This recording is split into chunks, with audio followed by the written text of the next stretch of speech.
ശരി ഫൈസൽ. ADMന്റെ മരണത്തിൽ PP ദിവ്യക്കെതിരായ പരാമർശം വിവാദമായതോടെ വിശദീകരണവുമായി CPM കണ്ണൂർ ജില്ലാ സെക്രട്ടറി MB ജയരാജൻ. തന്റെ വാക്കുകൾ അടർത്തിയെടുത്ത് തെറ്റായി വ്യാഖ്യാനിച്ചു. വിവാദമുണ്ടാക്കുന്ന പ്രസംഗങ്ങൾ ഒഴിവാക്കണമെന്ന് മാത്രമാണ് പറഞ്ഞത്. പാർട്ടി നിലപാടിൽ മാറ്റമില്ലെന്നും ജയരാജൻ പറഞ്ഞു. നവീൻ ബാബുവിന്റെ മരണത്തിന് കാരണം ദിവ്യയുടെ പരാമർശമാണെന്നായിരുന്നു ജയരാജൻ നേരത്തെ പറഞ്ഞത്. ADMന്റെ മരണത്തിന് ഇടയാക്കിയത് ദിവ്യ നടത്തിയ പ്രസംഗത്തിലെ അവസാനത്തെ പരാമർശമാണ് എന്നത് സത്യമാണ്.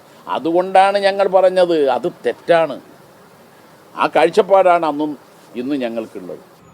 ADM നവീൻ ബാബുവിൻ്റെ മരണവുമായി ബന്ധപ്പെട്ടുകൊണ്ട് CPIM എടുത്ത നിലപാട് നേരത്തെ നിരവധി തവണ വ്യക്തമാക്കിയതാണ്. PP ദിവ്യ യാത്രയയപ്പ് യോഗത്തിൽ നടത്തിയ പ്രസംഗത്തിലെ അവസാനത്തെ ഭാഗത്തെ പരാമർശം തികച്ചും തെറ്റാണെന്നുള്ള നിലപാടാണ് അന്നും ഇന്നും ഞങ്ങൾക്കുള്ളത്. ഒരു വാചകം അടർത്തിയെടുത്ത്